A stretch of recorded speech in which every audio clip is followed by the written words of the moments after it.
Hello, hello, and welcome to the latest episode of Black Girls Heal. I am so excited to be in front of you today. Today's episode is inspired by by an answer left in our free Facebook group for Black Girls Heal. So in case you didn't know, we have a free Facebook group where people who are audience listeners of Black Girls Heal can come and congregate and get weekly tips from me in posts and talk about episodes and stuff like that. So to enter the group, even though the group is free, you have to answer 3 questions. And like I've shared on the podcast before, the reason why you have to answer these questions is not only to keep the group safe. So I only allow women who answer the questions that they want to learn about love addiction and love avoidance and love anorexia, because that's what I teach about, versus general wellness topics, general love for other Black women. I think that's great. I think that's wonderful. And I want to make sure that this group is just for those who are working on the issues that we talk about here. And so that's part of the questions, but there's a last question of the 3, because Facebook groups always, if they're going to ask you questions, they always ask you 3. The last question is, how would you know that things are better? How would you know that you have healed from unavailable relationships and feeling not enough? And one person wrote that I would know that my problem is fixed when I'm mature enough to be around my triggers and not react, which is a huge, huge red flag when it comes to healing love addiction. And so I was like, I gotta talk about this. So I bumped my podcast topic again this week. It'll be back to my normal schedule next week, but I bumped it because I was like, this is what I have to talk about. And I actually just got off a Facebook and Instagram Live when I talked about another topic very much related to this. And it was very much related because I totally had it wrong in my head. I thought the person said that they would be mature enough to avoid triggers altogether.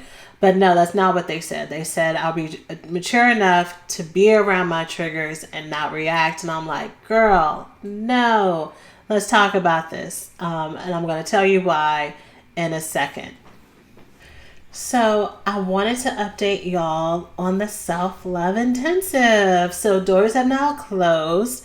I have a few dozen women who are a part of our experience, and it has been so great so far. So different than some of my other courses where there's a different lesson every week, I've been dripping out these mini master classes and workshops, and we've been talking about self-sabotage and learning about the parts of us that sabotage and get in the way and where it comes from.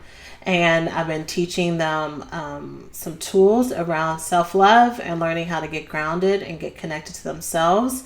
And then I had a bonus workshop that I didn't advertise about healthy love versus addictive love, which was really great. And I'm just really excited for all the women who are showing up for themselves, realizing some things about themselves, getting grounded, getting clarity, showing up for other women and cheering them on. This is why I do programs in groups. This is why my preference, and the more I'm thinking about it, the more I'm thinking about just my schedule, my longevity. And I might have hinted at this in a previous episode actually, but I'm wondering if I'm just going to almost always do group work or just build things primarily for group work, because I think when women show up for other people, it's just, there's nothing better.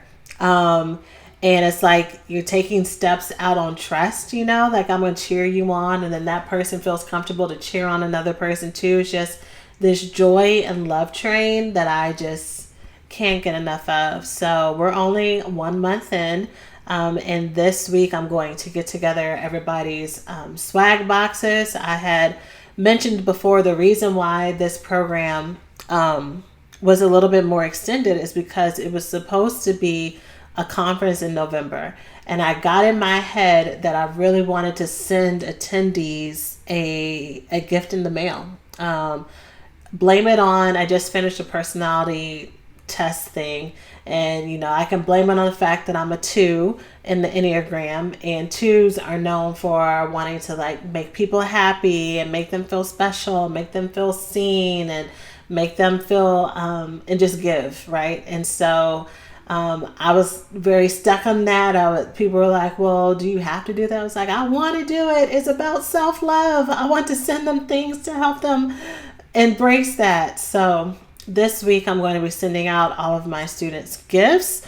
I'm so excited, and it's going to be really cool to see how it goes, because we're getting specially made boxes for them, and this is a tradition I want to carry into our recovery school program. So our recovery school program is our main coaching program. I've had a couple people after we closed enrollment for the self-love intensive say, are the doors still open, and no, or say they want to join next year, and this is my one and only time. The only program that I will continue to open doors for is our main program, which is the recovery school, where I help women heal from the symptoms of love addiction, unresolved trauma, and unresolved trauma that causes these issues.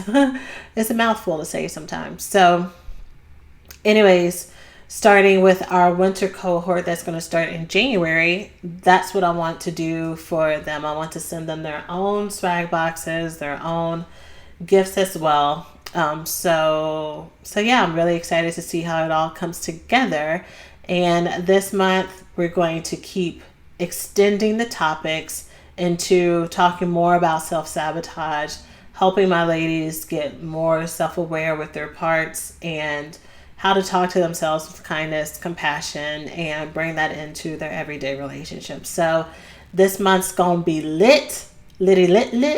And for the women who have pre-enrolled in the recovery school, so even though the recovery school is open in January, for women who want to pre-enroll, I am dripping out parts of our content to help you get the process started now. So you pre-enroll now, and we are still doing our monthly calls, you and I. We are still talking about the materials. And so this month, ladies got access to our Better Boundaries workbook and bundles. So I'm excited that I get to spend more time with my pre-enrolled ladies now that things are off the ground for the self-love intensive. And then I have my summer cohort that is in mid-swing right now. So I'm just blessed, y'all. I get to work with the most wonderful women in the world. I'm so proud of each of you. I'm so proud of you all for showing up for yourselves, for staying true, for being honest, even when it's hard, for being honest, even when you kind of fall off a little bit, and still showing up for yourself. Y'all are all amazing. And that is my love note to you. So that's my update. Let's go ahead and talk about this podcast topic. If you want to know more about pre-enrolling for the recovery school, all you have to do is get on the wait list. I'll be sending out an invite sometime this month, and you can get on the wait list by going to therecoveryschool.com/waitlist. All right, so now let's talk about this topic.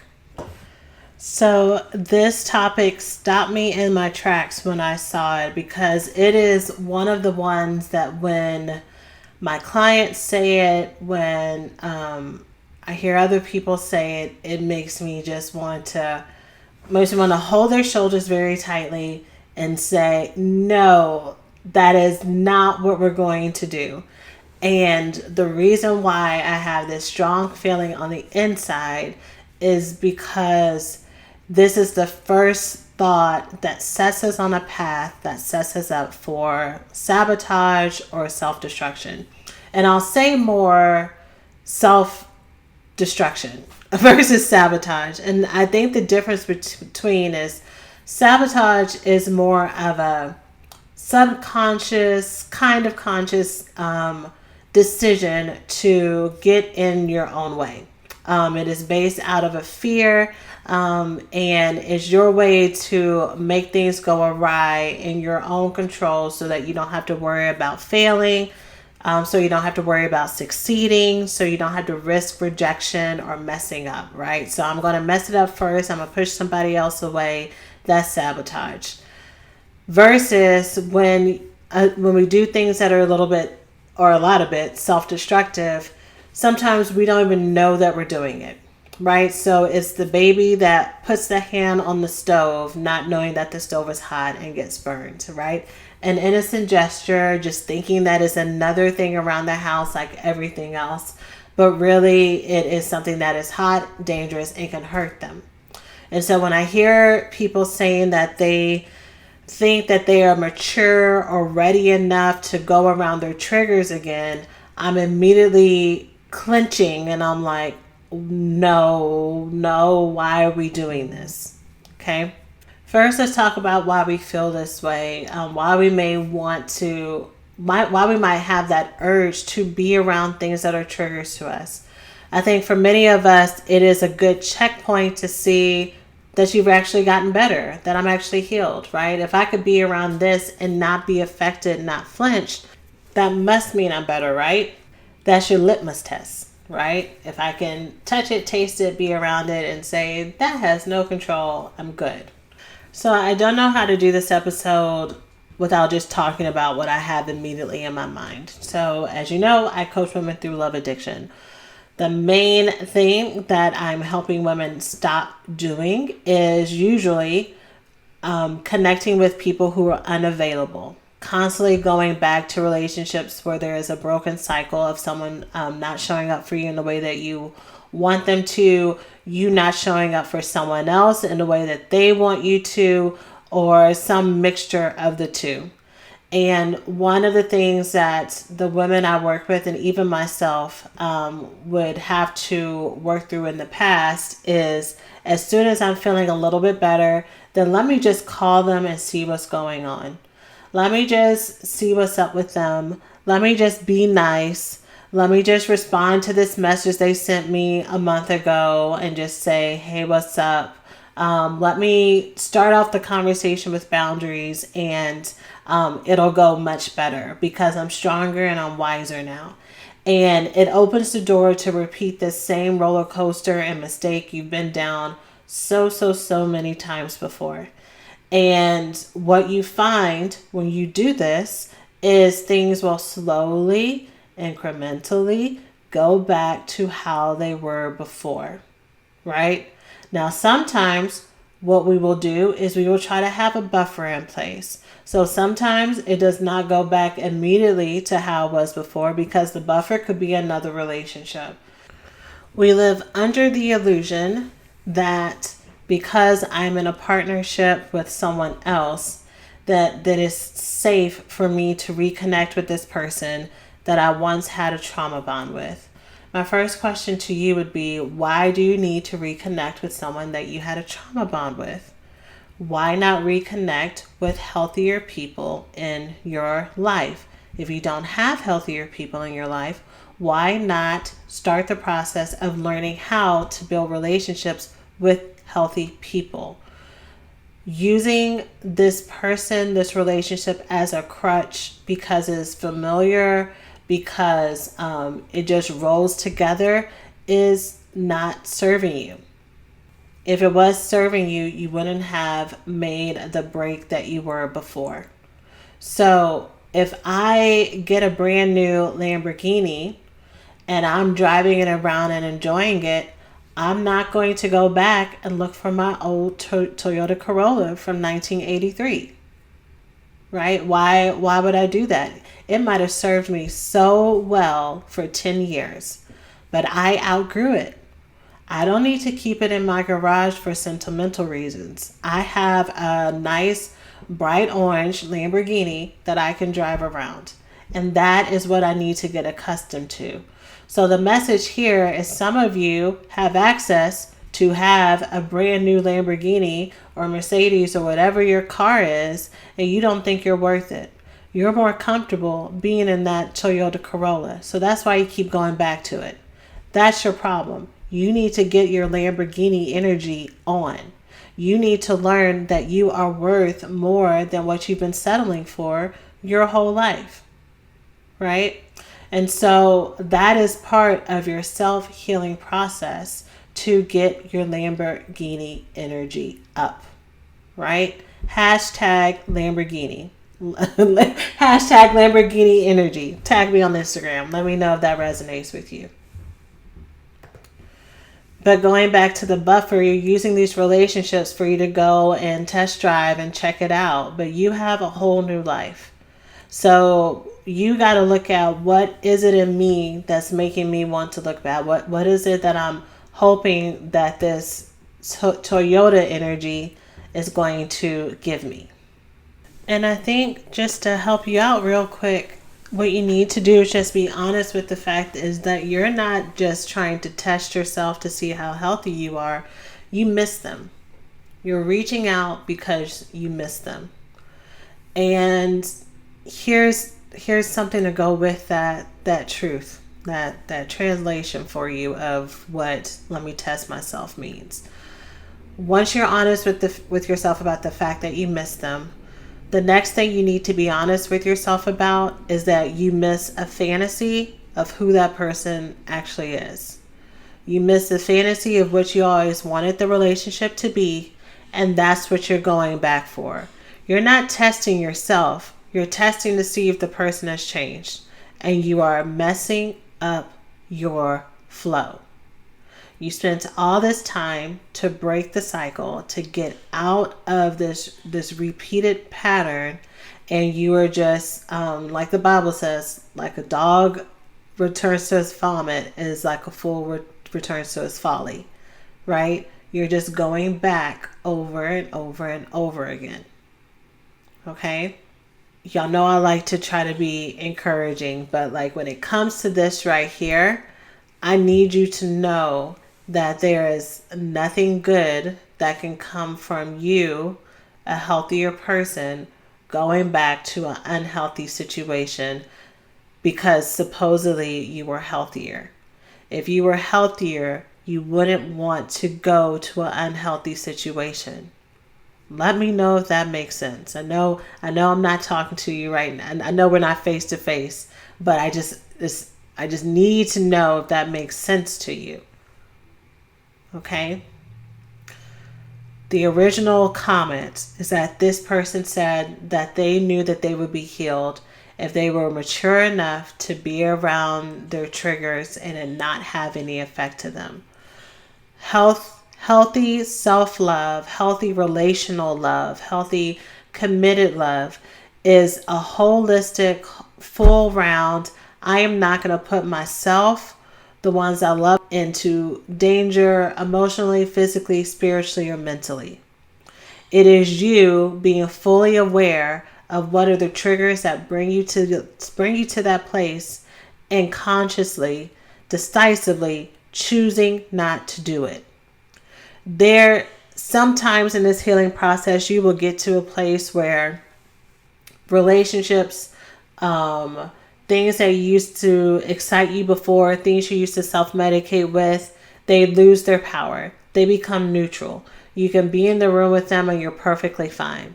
And there are some things, there are some people, there are some relationships, there are some items in this world that because of how you had this deep, intimate trauma bond with, because it was your main coping mechanism your whole life, up to this point, you will always have a sensitivity to it.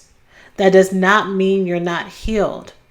What the true evidence of your healing is to be aware of that sensitivity, to be aware that you have the desire to call, to text, to eat, to hook up with, to smoke, to take a drink, whatever it might be, is that you have that awareness of that desire, that you know what that desire is trying to help shield you from, and that you consciously, as an adult, choose to do something else, right? That is the sign of maturity, that you do not run away with these younger parts of yourself, that these parts that just want to distract you from actually dealing with anything. You miss them not because they're missable. You miss them right now because there's something that you're needing to give to yourself. Yes? Yes. So, I just need to say that for whoever needs to hear it. Like I was saying in my Facebook Live, I think these episodes are really great for like when you're in the moment. I think they're really great for, listening over and over again, sending to a friend who needs it. And if you've ever been at that place where you're like, I just want to reach out to them, after a while you need a little bit more. For me, my hardest times were at night. Because you're laying in bed, you're thinking, it's just you and yourself and your thoughts. And so whatever I was needing to self-medicate from would hit me there. And of course, at that time, I didn't have the words for it. And sometimes even when I did, it was easier to distract myself with fantasy or whatever relationship I was in and that kind of stuff. And then the other time that would always hit me is when I was at work, ironically, or when I was busy doing something else that was making me feel really good, because whatever I was working on was serving as a distraction. I was feeling confident. I was feeling as if, I'm strong enough. And so then I would be like, I'm just going to text. I'm just going to call. I'm just going to get this burger. I'm just going to, whatever it was I was trying to not do. I'm just going to buy all this stuff I've been having in this abandoned cart, in this shopping cart online. Those of us, anyone else out there who would fill online shopping carts and just leave them there for a couple of days and just let it marinate and just meditate on it, and then come back later when you're feeling so all messed up and buy them just to make yourself feel better. Anybody else do that? I know I'm not the only one.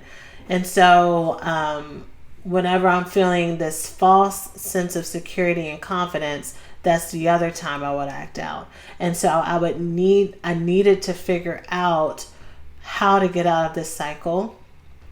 I needed to figure out what my weak points are and were, and what actually helps me stop doing it, because obviously me doing it by myself wasn't working. So y'all, connect to community, connect with a trusted other, connect with a professional to help you break these cycles. All right. Listen to this episode as many times as you need to. And when that stops working, or even before it stops working, while you have this window, I want you to get the help that you need to help you stay stable. All right. So once again, if you are interested in working with us, you can join our waitlist for the Recovery School by going to the recoveryschool.com/waitlist. And in that group, you get access to me. At the time that you're listening to this, I am still the head coach. And so any of the things that I talk about in this podcast, any things that you're struggling with, you have full access to me, even though the main cohort starts in January, to get support from me. So totally up to you, totally available to you. But for now, I want y'all to flex that Lamborghini energy this week, y'all. No more Toyotas. And, real talk, I have a Toyota. So I don't want no one seeing me at the local HEB. In Texas, we have the grocery store HEBs. And I know a lot of the women I work with actually live in my area. So I don't need no one seeing me at HEB be like, she in a Toyota. Toyotas are good cars, but I needed to make an illustration. So I love you all. I hope you have a great week, and I will talk to you next one. Take care of yourselves.